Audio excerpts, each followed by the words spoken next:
Good evening, everyone. Welcome to Rotor Talk Live, Season 9, Episode 7, DJI Sales and Product Updates.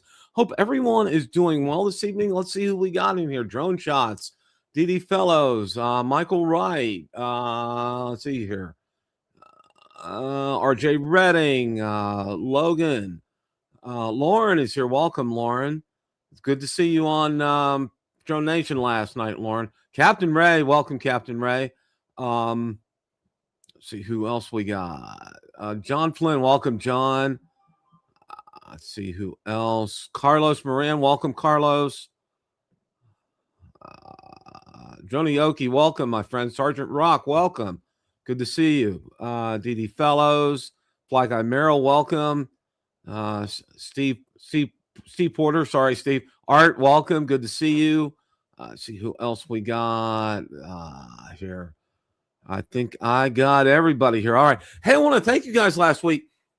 750 views from last week's episode. That's probably one of the higher records in 9 years. So, and it was, just Ron and I doing our thing. So kudos to you guys. Thank you guys all so much. And I want to thank everybody who took time out to wish us a happy anniversary and to comment on the video. It was a labor of love. And it was a lot of fun, a lot of work, but it was a lot of fun. And it really brought a nice smile to my wife's face. And we had a great time celebrating our 15th anniversary. Working on the next 15 right now, that's for sure. So, and again, thank you guys for that. Appreciate that. It's not been this Sunday, and I forgot to check the app, but weather forecast, winds were in excess of 50 miles an hour on Sunday. It was just the weekend. It's funny because lately our weather's been picking up to where you can probably try to get outside and actually go flying. But unfortunately, the days that it's not really good now are like Saturday and Sunday. Okay. And, and one of the days we got to run errands, like do grocery shopping, go to the bank, that kind of stuff. And, our time gets sucked up. And then the day that I have free, and it's like too windy out there and can't do stuff and all that. So yeah, I'll get out. I'll fly. Don't worry. Yeah. King Dog, welcome. Good to see you. So that's kind of where things are. Ron's going to join us here in a little bit. And instead of we're going to talk Olympics. We're going to talk Olympic hockey tonight. So it'll be USA Hockey Nation tonight before we close up. So, oh, wow, Joni. Yeah. Oh, wow. Well, actually, that's a good point that you raised, my friend, because right by us in Waimama,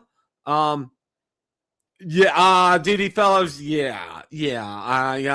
I don't have my phone handy, but on the front of my phone, I have a countdown on there for how many days until I retire. Yes, it's on that phone. I see it every day. It's one of the best numbers seen going down that I've ever seen in my entire life. So yeah, absolutely.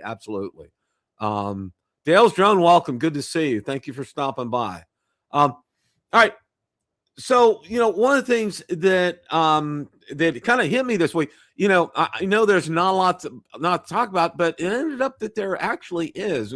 And surprisingly so. I mean, I really, from everything I was seeing, I wasn't seeing it, but then I did see this first article that came popping up here was kind of a surprise, and it kind of came from out of the blue. Anzu discontinues Raptor drone series amid supply chain crisis. As you know, Anzu Robotics, and we had Randall Warnes on. We had him on a Rotor Talk, and it actually got the attention of the federal government, believe it or not. Warnes wrote, this is an official notice. Anzu Raptor series is no longer available for purchase due to several component shortages mandatory for further production, Warnes wrote, adding that strong demand last year, driven in part by behavior tied to NDAA 2025, caused earlier than expected stock depletion and disrupted manufacturing timing. However, he emphasized, we are far from done. We're committed to being a leading drone manufacturer, okay? The Raptor family consists of the baseline Anzu Raptor and the thermal-equipped Raptor T, debuted in the U.S. in spring 2024. The drones were built on the popular DJI Mavic 3 Enterprise platform. They offered features such as 45-minute flight times, hybrid zoom imaging, and optional RTK positioning. Let's see right here. The discontinuation of the Raptor series reinforces just how challenging it can be for emerging drone manufacturers to balance geopolitical expectations, international supply chain constraints, and technical dependence on established technology providers. For Anzu's enterprise and public safety customers who invested early in the Raptor platform, the announcement marks an unexpected pivot point and one that sets a new stage for whatever product comes next. Okay, well, it's not, Anzu Robotics is going nowhere. However, the Raptor is. This is what it kind of sounds like, and it's kind of like TBD. We'll see what goes on there. But the big thing with all this, Lauren, you're right, exactly. Okay, it's and you know what, Lauren, it's going to get worse. It's not going to get better. And everybody who thinks, these companies that think that they can, we'll build a better widget than DJI. Good luck and God bless, because brother, that ain't going to happen. It ain't going to happen in the short run. And I'm talking 5 years. It's going to take at least 10 years or so of dedicated heads down, dedication to get to that point. All right. It's going to take the kind of dedication. If they're serious about making a better drone, it's going to take the kind of dedication that it took the United States when Kennedy challenged us to land a man on the moon by the end of the decade in 1960. So it's going to take that kind of a challenge. It's going to take a lot of people stepping up to the plate to do this. And I personally, I don't see it. I don't see it. So, all right, we're going to move on here. All right. One of the things that, and I know 99% of you do this, and this is for the 1% that doesn't. All right, you follow the rules, okay? You follow the rules as a Part 107 pilot or as a hobbyist as they pertain to you. You do what you're supposed to do. All right, you don't do stupid things. All right. Well, guess what? There were some people that have done some stupid things, and the FAA said, you know what? We're not going to. We're going to make sure that if you do stupid things, you win stupid prizes. So FAA steps up enforcement against reckless drone pilots here. Big fines for high-risk drone flights. According to the agency, 18 operations that occurred between 2023 and 2025 resulted in fines ranging from $1,771 to $36,770. The largest penalty of $36,770 was issued to an operator who flew the emergency response aircraft during a wildfire in April 2023. Drones in wildfire zones can interfere with firefighting aircraft, potentially grounding operations and putting lives at risk. And we all know what happened with that, okay? That water, that aircraft that dumps water on the fires had to land because they had were damaged in the wing. Another operator was fined $20,371 for flying in restricted airspace near Mar-a-Lago, okay? And you don't need any explanation as to that, okay? Why, and again, I'll just ask for the sake of, my sanity here, you all know this, okay? Nobody wants to go to jail here, folks. And you do stuff like this, you play stupid games, you get stupid prizes, beyond these fines. I don't know. The area frequently carries TFRs, especially when high-profile individuals are present. We all know who that is, okay? You don't do this kind of stuff. It's just, beyond stupidity. Large public events were also a focus. One operator was fined $20,370 for flying over people at the Sunfest Music Festival in West Palm Beach, Florida, in May 2024. That drone ultimately struck a tree. Another case involved a $14,790 fine for operating near State Farm Stadium in Glendale, Arizona, during the Super Bowl in February 2023, one of the most highly secured sporting events in the country. In each case, the FAA said the operations posed risk to people on the ground, other aircraft, and public safety. Financial penalties weren't the only enforcement tool, okay? The FAA also took action against 8 remote pilots in 2025, suspending or revoking their certificates. One pilot had their license suspended after their drone became entangled with a paraglider in January 2025, forcing the paraglider pilot into an emergency landing. Another suspension followed multiple safety violations during a drone light show at Lake Eola in Orlando in December 2024. Flying over sporting events remains a recurring problem. One pilot license was suspended for operating over people during an NFL game in Baltimore in November 2024. All right. In most serious case, the FAA revoked a remote pilot's license entirely for operating in restricted airspace near Mar-a-Lago. Again, the stupidity of these people are just ginormous here, okay? Stronger enforcement policy in 2026. 2026, the FAA updated its enforcement policy to require legal action when drone operations endanger the public, violate airspace restrictions, are conducted in furtherance of another crime. The policy formalizes a tougher stance and aims to strengthen deterrence. The FAA will take decisive action against drone operators who ignore safety rules or operate without authorization. Those unsafe operations create serious risks, and the FAA will hold operators fully accountable for any violations. Under federal law, drone operators can be fined up to $75,000 per violation. In addition, the agency can suspend or revoke pilot certificates. For context, many drone pilots, whether hobbyist or commercial operators, are required to pass the Part 107 and follow strict rules governing airspace operations over people and flights near emergency response activities. TFRs are frequently put in place around disasters, VIP travel, and major sporting events. The agency is also urging the public to report unsafe drone activity to their local flight standards district office. Officials say all credible reports are reviewed and investigated when appropriate. It boggles my mind here, guys. And correct me if I'm wrong. Logan. I'm of the opinion here.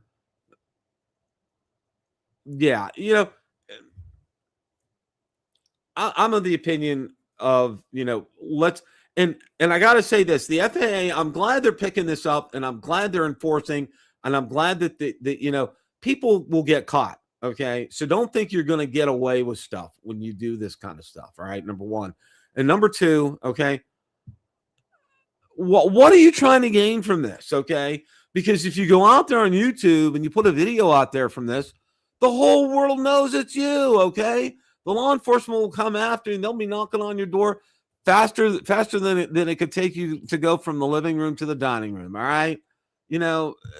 And the other thing is, all right, the FCC's been cracking down, on ham radio, illegal ham radio operators for years, and some of the things that they do, which are really, that's a whole show in and of itself. I can talk to you guys for hours on end with that.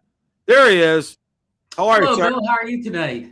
Good. Talking about rogue drone operators and fines and all that kind of good stuff. Yeah.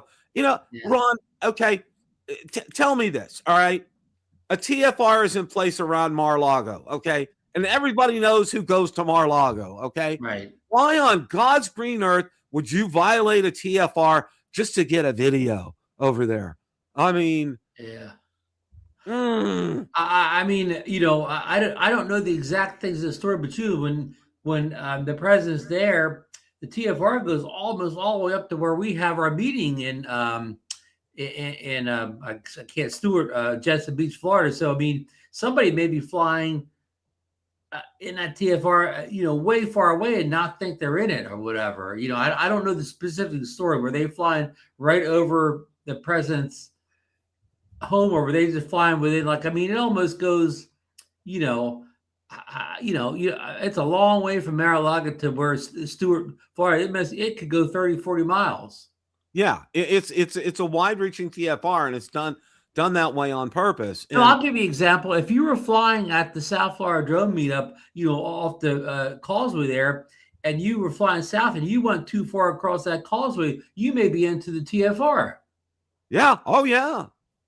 Oh, yeah. And it's almost like, I've heard talk that they may at times, if the Mar-a-Lago's primary resident there decides to show up and stay there. Well, what if after his presidency, he decides to, he's going to live there full time? Are they going to have a full-time TFR around there or a reduced one? Who knows? They might. And, and you got to plan accordingly for stuff like that. Yeah, You know, it's just I don't think so, because I live close enough to former President Biden. When when I'm near at the bottom of New Jersey, whatever, there is no TFR in effect because Biden's is home in Wilmington or down at the Delaware seashore. So okay. yeah, I So mean, okay. I'm only using that as an example, so. Yeah. Yeah. So, and the thing is, some of those TFRs are so far away, like say in Stewart Beach, no drone that we know could fly from there to Mar-a-Lago. That's true. That's very true. So, and I understand the TFR is not in effect just for us hobbyist droners. It's in effect for manned aircraft that really that's could commercial that's commercial and private pilots. Yeah, they can't. Nobody can fly in there. I mean, that's just you risk. And if you're flying in a private aircraft like that, you could risk being shot down. Okay, that's how serious they take this. And of course, if a commercial airline had to use that space to get to an airport, they could probably get a waiver. Yeah, I would think that would be possible. So, because I mean what's the airport down there? The one near Palm Beach. I'm trying to think of the exact name, whatever. That's got to be in the TFR, but traffic still comes and goes there. Yeah. Well, that West Palm Beach is a West Palm Beach. Yeah. And that's got to be in TFR, and the airlines still go in now there, regardless if the president's there or not. Yeah. Now, we've reached the part of the show. We're going to be talking about DJI for the rest of the show. And, the first thing that I wanted to talk about right here was, and I know you guys talked about this last night, but I mean, this is just crazy, Ron. This is just absolutely crazy. The original DJI Neo is $149 on Amazon. I mean, what more of an invitation do you need to punch your ticket to get your first drone than this? I mean, no, I didn't get a chance to get around to it last night. I wanted to ask the panel, how much was that drone, just drone only, when it came out? I'm thinking it was somewhere like, it was $229. Am I off on that, or was that the price when it came out? I think you're right, Ron. I think you're right. It's been a minute since I looked to see what that is. So I mean, that drone is, I don't know, it's like 40% off the original price or something like that then, Bill. Yeah. I mean, and we all know this is the type of drone, if you already have any recent DJI controller, you go fly it with that controller. Yeah. I mean, you can buy the drone alone. Okay. And what I did when I got my second Neo 2, I just bought the drone alone by itself. Yeah. Then I bought the antenna for it, so I could hook the antenna on the back. The module. So I mean, and that's all I needed, because I had batteries, I had controller. I'm good here.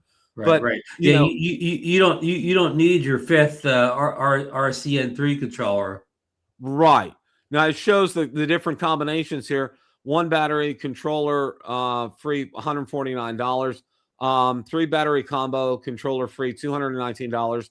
A Neo Fly More combo RCN3 plus batteries plus hub, $259.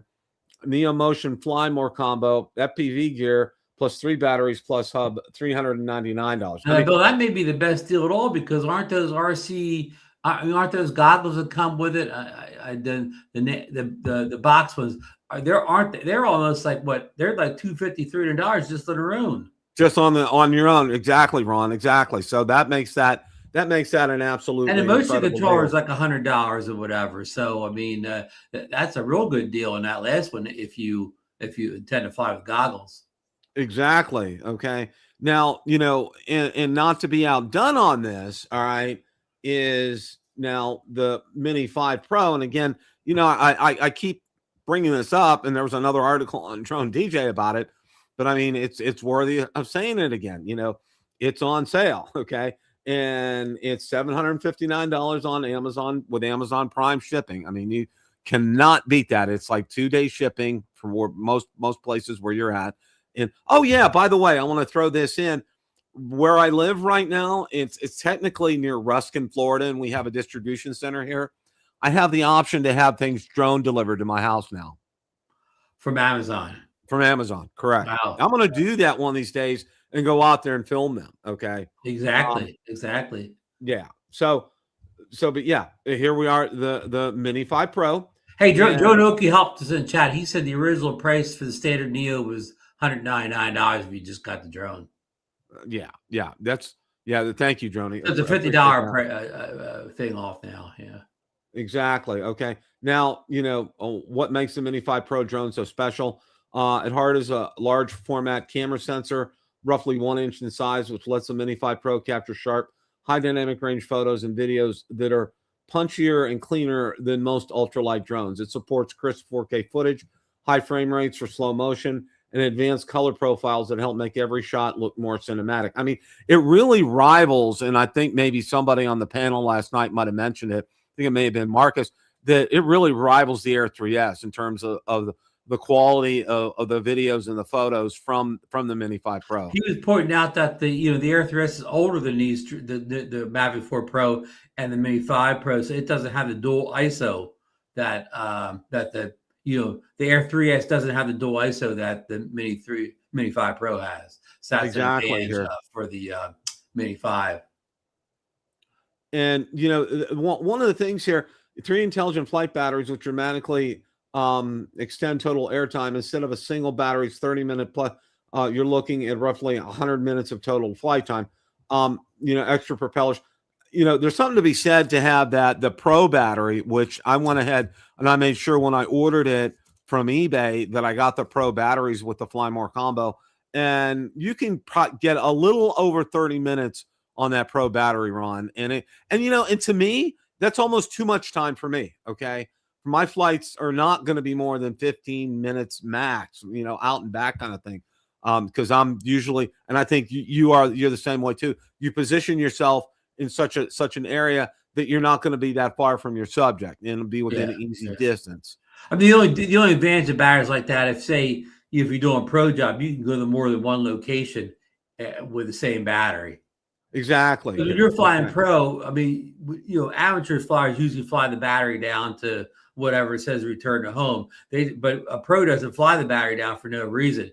If he gets the shots he needs, he turns the drone off. That drone still has 50% battery life left. He can go to the next location, do the same thing, get the shots he needs. So that's the advantage of the longer flight times for pros and so even non-pros. Sometimes I'm just going on a casual flight.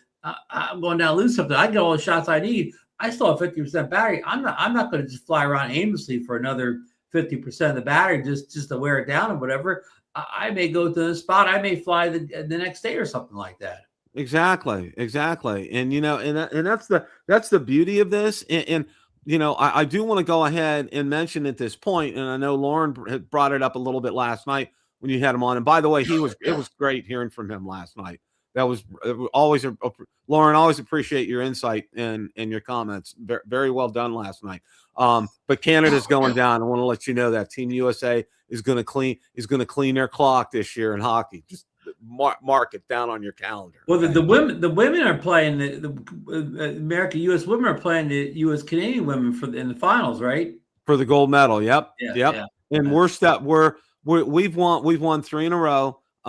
We have our next game is tomorrow, and was depending on who's going to win today. And we're going to kind of talk hockey at the top of the hour here before we're going to have USA Hockey Nation tonight instead of Steeler Nation. The poor Steelers. Well, that's that time of year. It's just not much going on. Free agency hasn't started yet, and the draft stuff hasn't started yet. So it's just a slow time of year.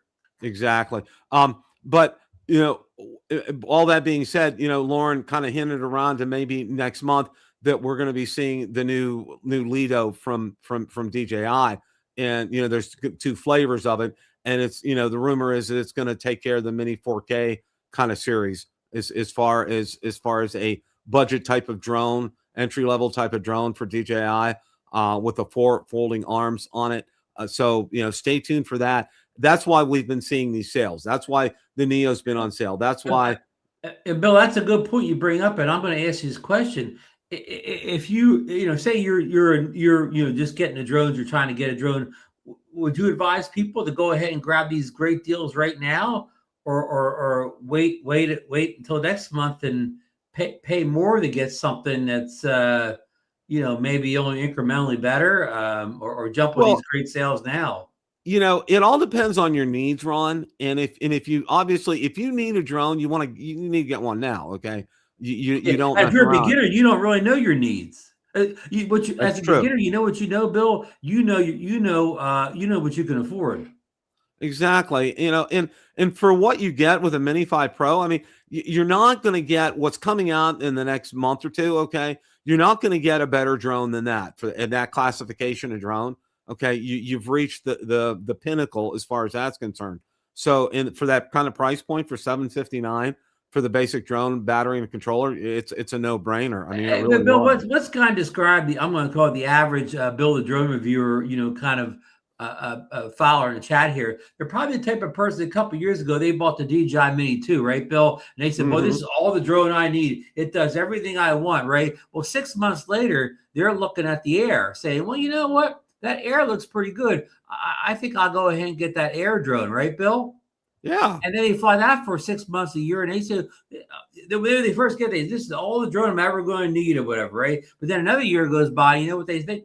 You know what? I may need that new Mavic, that Mavic drone. So before you know it, you have a whole shelf full of drones that you didn't think you needed, right, Bill? Oh yeah, yeah. They start piling up here. Now, one of the things that I wanted to talk about and to clear up some misunderstanding, I know a lot of people were talking about this, and I'm glad Hay put an article out about it. It's regarding everybody. At first, people thought it was a current employee of DJI, but here it's a former DJI employee was detained in China on bribery charges, accused of huge illicit gains. And this is I'll let you read the article at the leisure. Development DJI's former sales VP Juan has been criminally detained by Chinese public security authorities in February 2026, accusing accepting bribes as a non-state employee. The scope, he was fully responsible for DJI's global sales strategy from 2019 to 2024. Investigators described huge amounts of illicit gains obtained through channel partnerships and order allocations. The pattern, this is DJI's second major corruption crisis. In 2019, an internal probe exposed CNY, that's their so many billion, 150 million in supply chain fraud involving 45 employees. The company has not publicly commented on this detention. DroneXL has reached out to DJI for comment. Okay, he faces China's private sector bribery charges after 5 years running DJI sales. Well, if anybody would know the system, he would know the system. He would know how to work it, and it looks like he obviously did, and he took advantage of it. But that's just when you think you're getting away with it, you're not. And I don't want to spend a whole lot of time on this other than to say, it's everywhere. Okay, it's not only here in the United States. You can see it's international as well too. Whenever there's a lot of money on the table, it's going to happen. Yeah, and this is something and read DroneXL's take on it. High it's a good article. He always writes good articles here, and definitely I think this is something you should probably check out at your leisure. But I wanted to make sure that people knew he's not a current DJI employee; he's a former DJI employee. So just to kind of set the context on that straight, because I had several people ask me about that, and I wanted to make sure that we knew that. And going forward, that's where we're at. I think it's important to note here. That when you get into positions like this, it's easy to go ahead and do things like this, and you think nobody's watching you. All right, when in reality, the way things are today, Ron, everybody's watching. There's a camera somewhere. There's a camera on your laptop. There's recording devices. There's smartphones. People are watching. There's all that's being done all the time. Yeah. Yeah, and I think it's important to remember, Bill, this man hasn't been convicted yet. That's true. Accused. That's true. So this man, he may or may not be found guilty of this crime. That's true, but I don't know how Chinese justice works. You don't get too fair of a shake over there, huh, Bill? Yeah, I don't think he's going to be getting his court-appointed attorney. No Johnny Cochran's over there, huh? No, I don't think so. I think he's probably going to be in for a rough time over there. So, you find out how as bad as our justice system is, it's better than most countries. Just to keep that in context, especially if you're the the accused.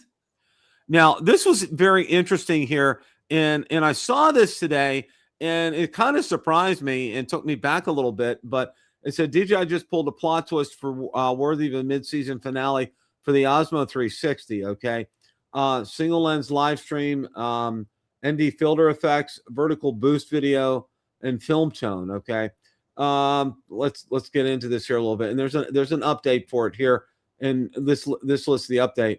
The Avenger combo price slid from $700 to $511.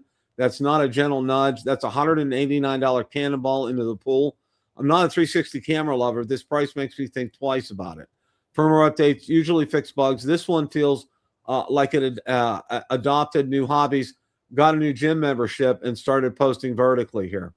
Vertical is no longer an afterthought, and it talks about this update right here. You can record in 2.7K or 4K and post straight to TikTok, Reels, or Shorts without performing digital gymnastics in post. So that's interesting here. Live streaming gets a personality. Live streamers also got an upgrade that feels less security camera and more like mobile TV studio. Using DJI Mimo app, you can switch between the front and rear lenses while broadcasting. That means you can react, turn, show the scene, and come back to your face without breaking the flow. It's storytelling with options instead of static webcam vibe.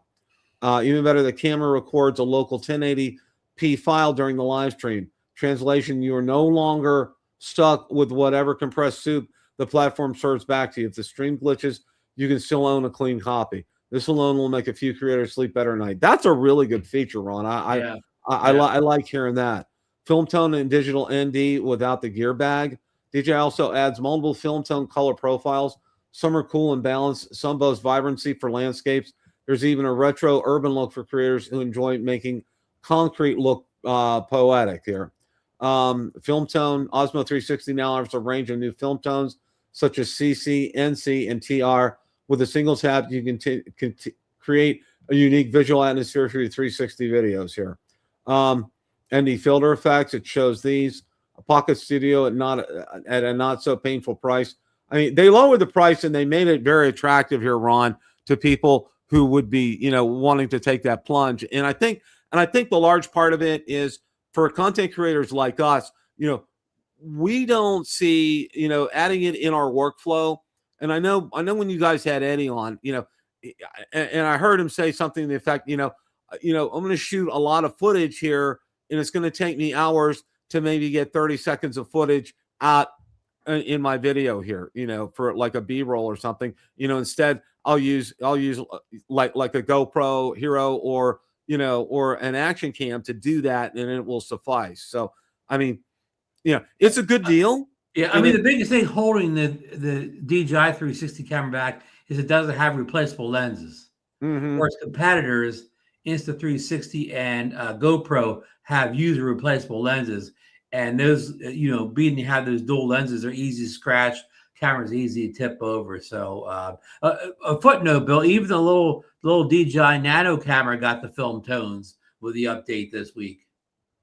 Oh, wow. Okay. I need to get mine out and going here. Like I said, I haven't had a chance. Ron, this weekend on Sunday, I know Joni Aoki responded, but our winds here were around 50 miles an hour on Sunday. Wow.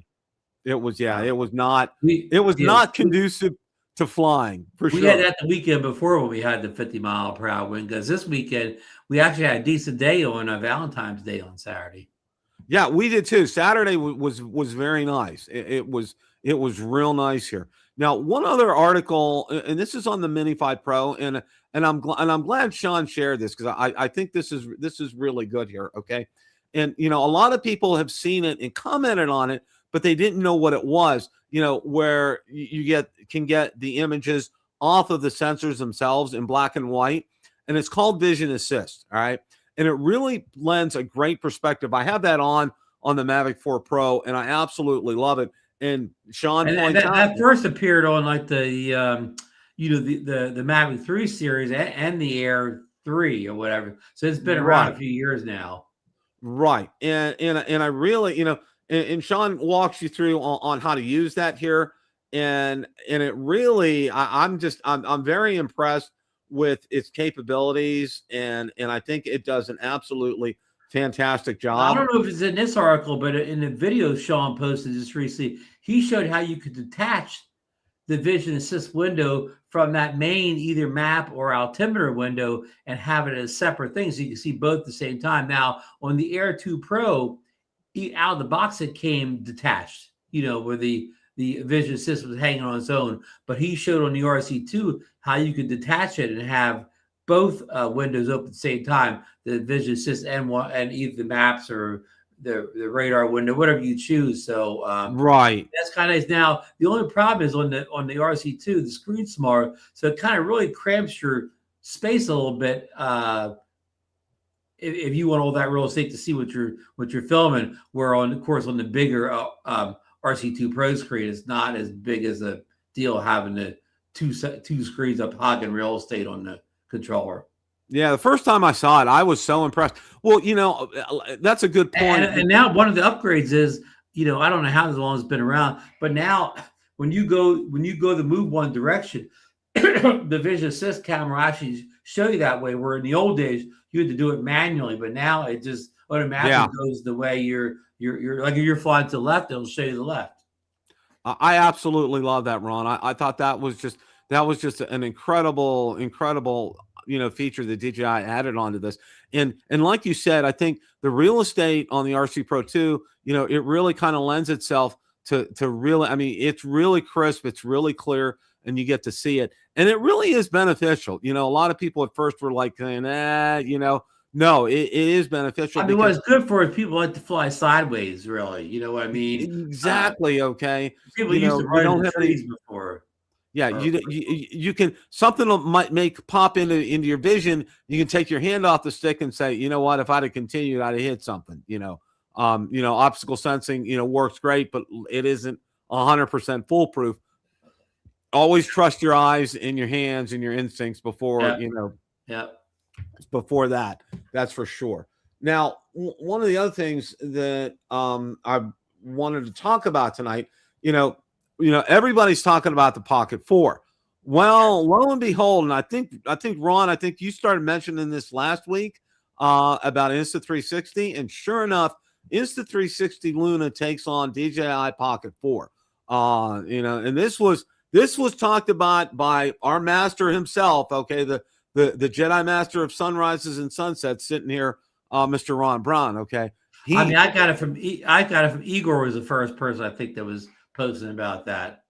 Exactly here. Okay. And here's kind of a peek at it. And it's real interesting because, it really, with the dual lenses up here, and it looks like Wally. Yeah. I was going to say it does look a lot like, pocket camera that looks like Wally, I think it's going to be a hit. I think it's going to do well. You think possibly they could get the market before DJI? That's a real good possibility, Ron, because DJI is kind of dragging their feet a little bit here with this. I mean, it may not be intentional, because, to get a product completely to market, testing it, getting marketing strategies done, getting enough units out there and everything. It takes time. It doesn't happen overnight. And I think that's where DJI is with this. It kind of sounds like they're ready. It kind of sounds like they want to. And even though DJI is by far the leader in drones, Insta360 has a lot more experience getting cameras released. Exactly. Okay. So I'm thinking, this is going to probably happen sooner rather than later. So we should step back away from both of them to come out so we can figure out which one is the best or which one is the most affordable. Yeah, and it says right here, Luna is just not a new camera. It's a strategic punch thrown directly at DJI's core product line, wrapped in an adorable face of a Pixar robot. If Insta360 delivers strong stabilization, competitive image quality, modular flexibility, and a price that undercuts or matches the Pocket 4, this could be the first serious disruption in the pocket gimbal category since DJI created it. Okay, that's a really good take. But here's the brutal truth. DJI has experience, polish, and a loyal base that upgrades almost automatically. Pocket 4 lands with major sensor improvements and refined software. Luna will need more than personality and dual lenses to win. Still, competition is good. It forces innovation. It forces better pricing. It forces companies to stop playing it safe. Okay, so with them coming out with this announcement right now, Ron, and the delay with the Pocket 4, I got to think that Insta360, if they can get their acting gear and get this out to market here, they're going to probably they're going to get their share of people who are considering the Pocket 4 and say, you know what, it's not out. I don't know when it's coming out, but the Insta360 Luna is out. We're going to take a look at it and see what it's like. So we'll go ahead and pick one up. Yeah. I kind of think that that's where we're at with that. I mean, it's not that far off as far as that's concerned. And maybe with two competing Pocket devices, maybe that'll help keep the prices down on them a little bit. Yes, in the article, that's a great point, Ron. Competition is always good, especially in terms of prices with this, and I think it will keep the price reasonable. I think it'll keep DJI in check. So nobody likes to get undersold in the market, right, Bill? Absolutely. Here now, the next article here that we have, and I'm real thankful for this, okay, because I think our good friend Jasper Ellens did this article here. The real DJI AVATA 360 leaks video promo features and release date here. All right, because there's been a lot of talk about it, and I think Jasper decided, you know what, let me go ahead and level set some things here, okay. And this is exactly what he did. After 3 months, see that little graphic up top, Bill. That's what you see in the DJI goggles. And somebody saw it. Somebody had a beta version of software for the goggles, and the 360 appeared in the goggles. There you go. Okay, there you go, right there. Finally, a leaked video showing the upcoming DJI AVATA 360, and that's what you just talked about. Happy to announce the release period at the end of this article. Cheers, he said. Okay. And there's the image right here. I don't want to play. They have a little video. Yeah, we better not play it. Yeah. Because I don't want to get dinged for that. But this is the image of what you see. What Ron was just talking about right here. AVATA bundles and prices. AVATA 360 drone only, $499. AVATA 360 with the RC2 bundle, $699. AVATA 360 Fly More combo, RC2, looks like $999. AVATA 360 goggles N3 combo, $1,200. This will destroy expensive anti-gravity drone, if you ask me. Okay, he's probably right. Bill, go back for a second on his prices. Their prices are the same prices that got leaked at the beginning of the year, only January. So nothing new there. Right. But Bill, do you really think the prices will be this good on this drone, or you think this is wishful thinking? No, I think it's very much within the realm of possibility, Ron. $499 for that. And, and let's face it, the AVATA 360, it's a grown up, it's an older brother of the Neo 2. All right. It really, you look at the AVATA 360, it looks a lot like the Neo 2 in every respect, but it's like an older brother who's grown up here. All right. And you think right the day after that the 360 is released, that the anti-gravity will take a big price cut? Oh, I'm sure it probably will, Ron. I'm sure they most likely will. Let's jump into DeLorean and revisit the leaked promotional pictures. Let's look here. And he's going through that. Drone AI leaks, fake or reality. Spend some time talking about it. You guys can go ahead and read that last picture, the one Igor just released a few days ago. That's a new one. We haven't seen that one before, with the drone on the carpet with the battery hub or whatever. That looks like a real picture rather than an AI picture, because I agree, Ron. AI picture would never throw the fold up landing pad in there and whatever. So I think that's a real photo. And I agree, because you also look at things aren't square, because AI pictures, everything looks perpendicular, everything's lined up. Things aren't lined up in this picture. Somebody just randomly put that in their carpet floor. Yep.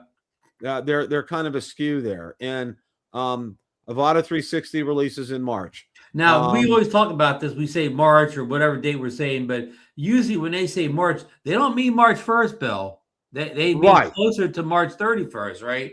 Right. So, just because he says March doesn't mean, oh yeah, March 1st, I'm gonna be able to get this. I would even start looking until at least the 15th, right? Yeah. Now, all I can say is it'll be a March release, and that is expected to launch in mainland China first. Okay. Right. Of course, that's where we get our drones from now, anyways, Bill. Yeah, we're gonna get them from China anyway. It won't release in the U.S. anyways. Yeah, we're gonna do that. So and again, and I think what really intrigues me here, Ron, is I think DJI has done real well in terms of trying to get people on board with the 360 kind of thinking. And their attempt at the first 360 was good, but they need to look in terms of being able to do the replacement lenses on there, which is a real critical thing. But I think with this, I think they probably have refined the app. I think they may have refined the processing on this, because I think a lot of people want to embrace this and want to use it, and they'll be able to use this. And I think the thing for me, I mean, I jumped on it when I could use it with my regular controller. Okay. When I found that out and I didn't need goggles for something like this, I said, sign me up. All right. Plus, rumors say you'll be able to use this in single lens mode. So you won't have to shoot in 360. You can just shoot in like a normal, just shoot normal video. That's the rumor on this. Exactly here. And I think that's really going to kind of lend itself. And I think if I'm right, if I'm not mistaken, okay, when this does come out, you're going to see anti-gravity prices drop drastically. Okay. They're going to take a nosedive on this, because I think this thing is even if you're thinking about getting anti-gravity, just kind of hang out for that price cut. Yeah. If that's in your ballpark. Look what DD Fells is saying in chat. He said anti-gravity announced that the stick controller for their drone is coming out in July. I mean, that's great, DD, but if DJI 360 comes out in March, that's like 3-4 months later. It may be too late by July, right, Bill? Yeah. That stick controller needs to be out the day before the DJI 360 drone is released. Exactly. DD fellows, I think all of us are with you on that. I'm not going to get it the first week though, because I want that price to settle down. Yeah, I think Ron, well, I don't know if it is $499. I don't think you're ever going to see it lower than $499. But what I think, Bill, is those Asia sellers, they're not going to sell the $499. They're going to sell for $599 or higher for, like you said, probably the first week or two, and then you'll see it eventually dip down closer to the $499 mark. Exactly. So hang on, hang tight. And I know DD fellows, you want to get it, but a week later than getting it a week sooner than later is not really going to make that much of a difference. And who knows, that week sooner, it may rain that whole week or whatever. You may not fly it anyway. Yeah, you buy it, and then that was like, I'll never forget when I got my Mavic 2 Pro, when it arrived, the day it arrived, it was one of those Saturdays that did not, it was like rain, and more rain. Okay. It wasn't going to let up. So I had to wait till the next day. And even the next day was kind of dicey. I had to dodge between the water drops out there. Yeah. But yeah, I mean, that old adage, it's like, when you get something like this and you have to use it outside, of course it's going to rain. You're going to have inclement weather. I mean, that's an old DJI who loves to release mini drones and follow me drones in the winter. Every time a mini drone or a Neo or something comes in, it's always on the worst winter. It's always on the worst weather day of the winter, or early winter. Yeah. Oh, that's a given with this. I mean, at least the summer weather, even if storms are coming through, you may be able to bounce out between a storm. That's true. That's very true. So, so hang tight. There'll be a major blizzard that day. Yeah. My advice for everybody is to hang tight with this and wait till it comes out. And wait, like I said, if you have the money in your pocket and it's burning a hole and you got to get it, go do it. But if you're Daddy Warbucks, just to spend whatever. But if you want to do like Ron and I did before, and I don't know who it was, but somebody responded back to me, Ron, because I told him to wait for a week. He messaged me and he said, Bill, thank you. I waited a week and I got it for $100 less. Okay. So, the old adage, it's true. You wait a week on these, you will pay less money for it. All right. I know John Joneflower, he hasn't got the Mavic 4 yet, but the prices are way down now. He saw somebody selling one with the RC2 controller for like $2,500 or something like that. RC2 Pro too. So the deals are getting better and better on the Mavic 4 Pro. They sure are. And Johnny was smart in waiting on that. I mean, that's SuperGeo .com says anti-gravity goggles are hard to beat, and I did hear that from many people that they thought the the anti-gravity goggles were the best goggles they used yet. So yeah, that'll be, you know, we think DJI is going to use the same goggles that they have now, so they won't probably be upgrading their goggle game here. Yeah. Now, unfortunately, I didn't not a chance to look at the inside the anti. I saw the drone, I saw the goggles, but I didn't get to look through the goggles feed on them.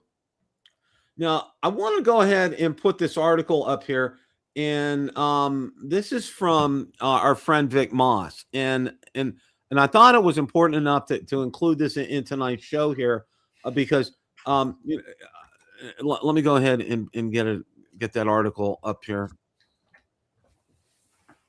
And there. Okay. Now, comments to the White House, why the U.S. community must speak now.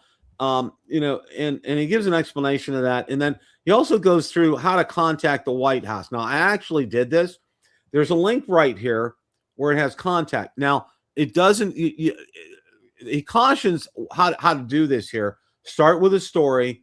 Do you operate a drone business, fly recreationally, work for a first responder agency, use drones in education, run a retail outlet that can no longer get product, avoid templates. But a couple of things. What I did today was right here under FCC ruling. I just pretty much carbon copy that. Now, it only takes 4,000 characters, and this took about 2,000 right here. And then in the rest, I went on display to say, I've been a Part 107 SUAS pilot since 2017. I have a drone channel called Build a Drone Reviewer. It's educational in nature, and we serve the drone community at large, both the hobbyists and Part 107 pilots. When you're doing that, and there's different. And he suggests to go ahead and send it in different sections, and that's what I'm going to do tomorrow. I'm going to do a different one on the seizure of DJI shipments.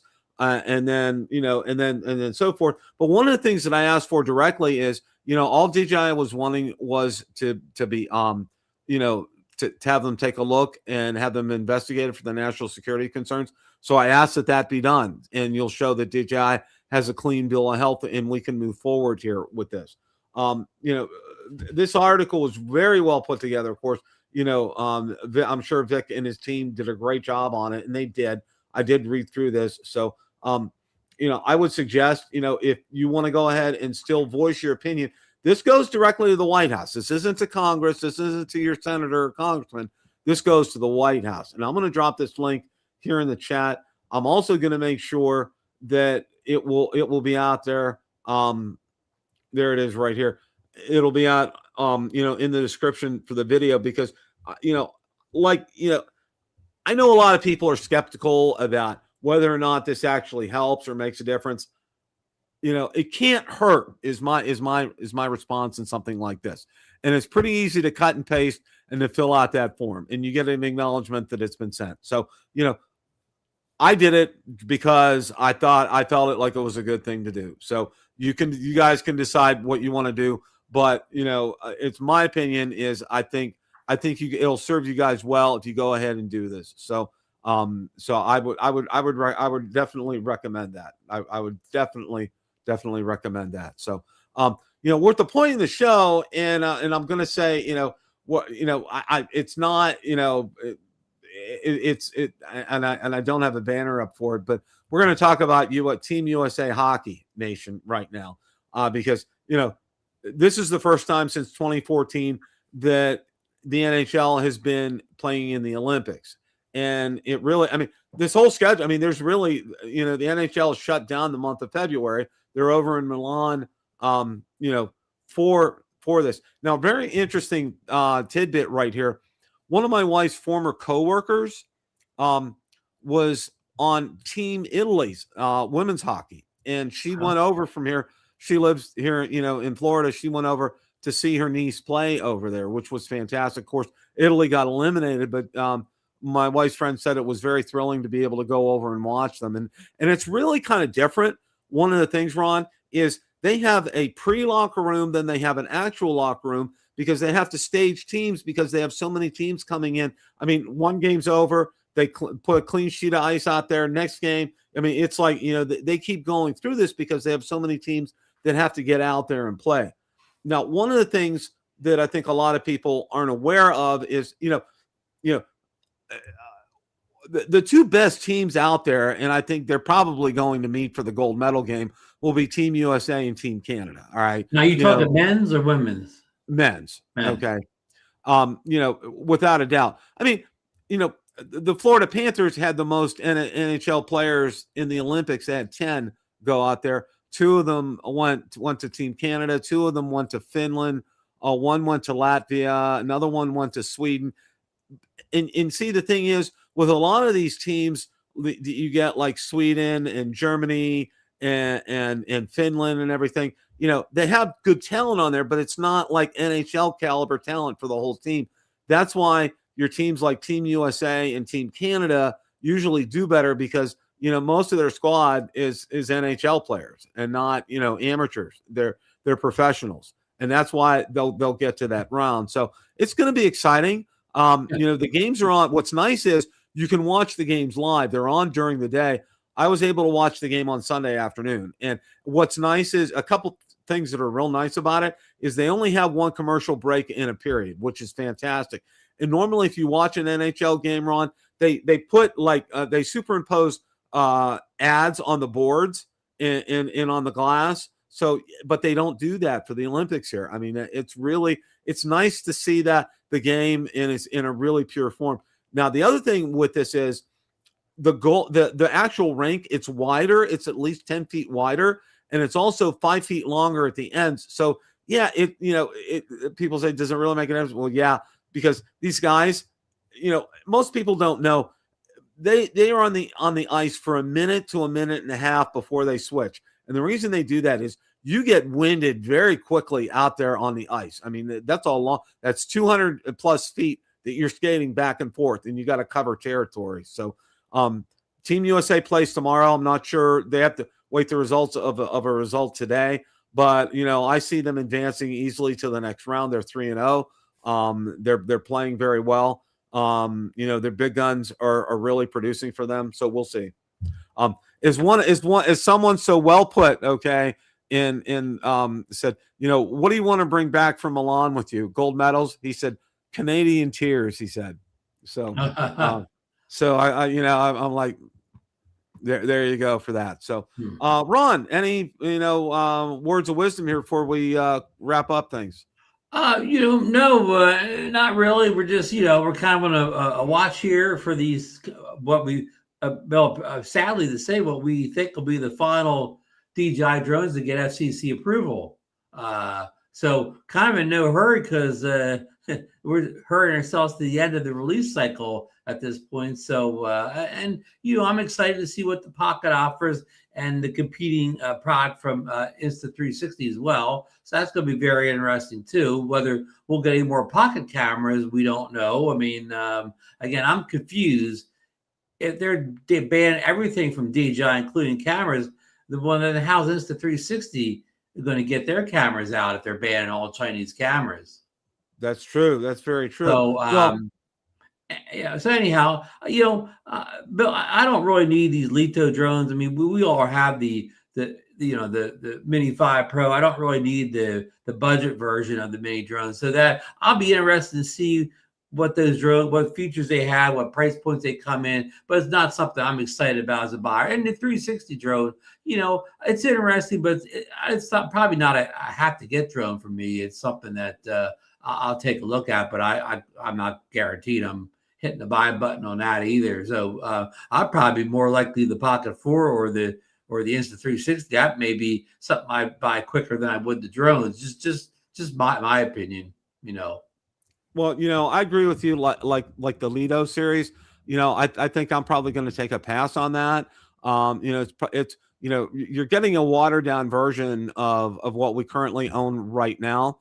And I'm sure it'll have a good price point and it will attract a lot of people. It's like the Mini 4K. I don't have one right now. I had the Spectre Mini, which was really the same drone.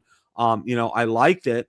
And, the thing with me now, Ron, is, we've gotten spoiled. I've gotten spoiled with having a controller with a screen built in. Okay. It's just, I'm sorry. It's a real pain in the butt to get your phone, get it lined up so you don't hit the volume buttons, and get your cable plugged in and make sure it fits in there and everything. And, it's a real pain in the butt to do that. And you don't then have to once do you get that. outside the brake, suddenly you can't see what you're doing. Yeah. Yeah. And with the Well, new you what? controls. I'm sorry, I take that back. You have an Android phone, so you don't have that issue, right? Right. Yeah. So, all in all, I think, what you said makes a lot of sense. I'm real curious. There's a couple things that are starting to pique my interest a little bit. If that Osmo 360 had replaceable lenses, I would probably be taking a serious consideration at it. But because if those lenses break, you're kind of Yeah. screwed as far as that's And the concerned. the thing is, the version 2 will have them. Whether the version 2 is available for sale in the US is the bigger question. Yeah, that's a much bigger question here. And somebody so astutely pointed out here is, and I saw this is kind of what I'm going to close with is, okay, they're allowing firmware updates to our drones that are breaching national security, but yet we can't get them here in the US because they're officially they're blacklisted, but they're allowing firmware updates to blacklisted products. I mean, just None of this makes any sense. Yeah. no, it makes no sense whatsoever. So Yeah. stay tuned for all this. I'm going to drop that link from Vic Moss. It'll be in the description for tonight's show. I want to thank you guys. You guys did great in the chat tonight. It was fantastic. Great show last night on Drone Nation. That was great having Lauren on. That went really, really well. And hope things are well with you, Lauren, up there. And as always, guys, remember, it's a great day to fly. Take care, and we will see you next week. Good night, folks.